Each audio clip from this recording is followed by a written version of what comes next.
আলাইহির রূহ মুবারক সুবহান রাসূল করিম সাল্লাল্লাহু আলাইহি ওয়াসাল্লাম আরো সামনে অগ্রসর হলেন। আরো সামনে অগ্রসর হয়ে একটা কণ্ঠের আওয়াজ শুনতে পাইলেন। জিবরিলকে বললেন, হে জিবরিল, কিসের কণ্ঠের আওয়াজ পাইলাম?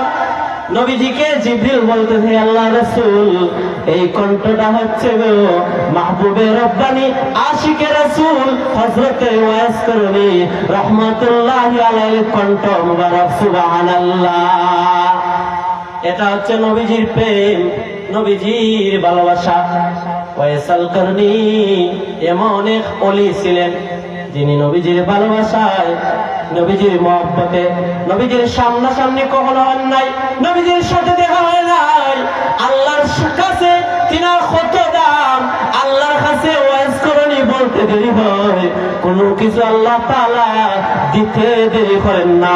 আল্লাহ রাব্বুল আলামিনের কাছে এমন যোগ্যতা অর্জন করেছেন, নবীজি সাহাবীদেরকে বলতেন, সাহাবীরে, ও আমার সাহাবীরা, ওয়াইসাল করনি আল্লাহর কাছে দোয়া করতে দেরি হয়, আল্লাহ রাব্বুল আলামিন দোয়া কবুল করতে দেরি করে না।